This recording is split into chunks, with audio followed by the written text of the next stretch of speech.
developing a story, and Sophia Njeri is facing charges of obstruction of justice, and our reporter Grace Courier has been following up that story and now joins us live from our CBD studios. Grace, a very good morning, good afternoon to you rather. What do we know as of now with regards to that case?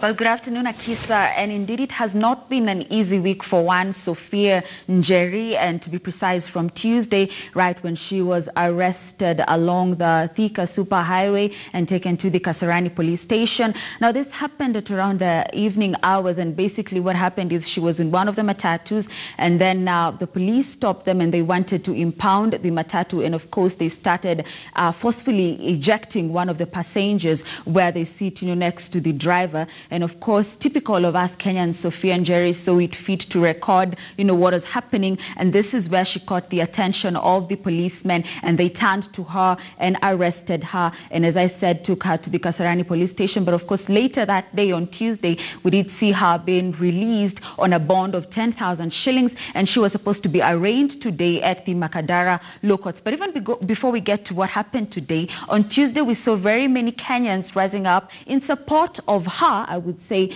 under the hashtag Release Njeri, because many would not understand why she's been arrested. What wrong did she do? I mean, is it wrong to really record what is happening? That's what most of the people do. That is actually what is used in helping, some of the cases that have been followed up by the police, by the DCI, by the DPP. So the question most Kenyans were asking was, what wrong did Njeri do, or what wrong did she commit? Now, fast forward to today, she was supposed to be arraigned at the Makadara Law Courts, but that did not happen because before they could do that, yesterday they were summoned at the Kasarani police station, her together with her lawyer, Mr. John Lewis. And here, or rather at the Kasarani police station, they were supposed to meet with officials from the Office of the Director of Public Prosecution and from the DCI. And of course, what we gather from the meeting they held, of course, later you will be hearing from the short interview that I had with her lawyer. But basically, what they got today is that the DPP is yet to go through her file, and therefore she has been given 7 more days. She will be summoned again after 7 days at the same police station, Kasarani police station,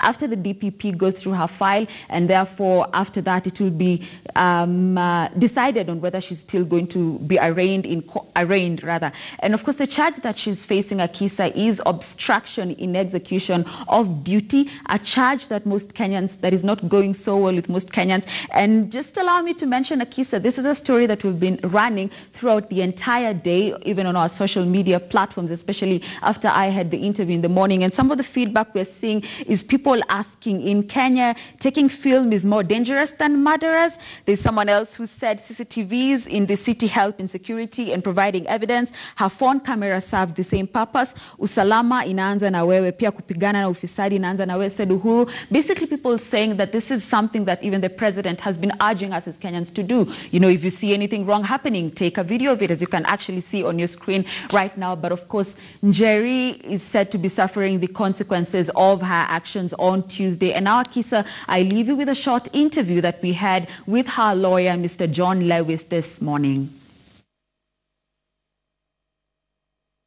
The meeting was to basically have a report and an undertaking from the DPP whether they are going to charge my client or not. So that was the purpose of the meeting. And what transpired? So we had the meeting with the police here at Kasarani. They inform us that the DPP has not yet reviewed the file, so now they cannot basically give us an answer one way or another. So they've given us 7 more days to conclude the investigations and get back to us. 7 more days to conclude the investigations. The DPP will be going through her file? Yes, the DPP will be going through her file, review it. Basically, that means they want to check, verify the facts, whether what the police is saying is true. And we believe that our client will be found not guilty. What exactly is the charge? She'll be charged with the obstruction in the execution of duty, contrary to Section 103 of the National Police Service Act. Yes. You also did mention to me that the EACC will be summoning her or something like that. Maybe you could expound on that. I don't want to divulge this, but I can confirm, yes, the EACC did give me a call yesterday. They want to schedule an interview with her just to get more clarity on how she was handled by the police here. Yes. Okay. And what's the general feeling from her as Sophia and her family in terms of, how the holding happened, how she was arrested? What could be the general feeling? My client is not happy with how she was handled by the police. She has expressed to me, she has given me instructions, and which is why I'm defending her. She's not happy with how she was handled.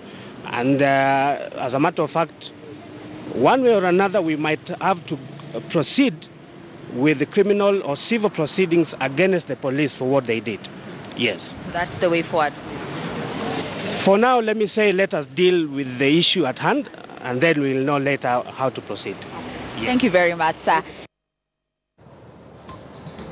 Grace Courier there in a conversation with the lawyer of Sophia Njeri, the woman who was arrested and charged with obstructing justice after recording police officers while they were trying to apprehend someone in a vehicle. I want us to wrap it up there.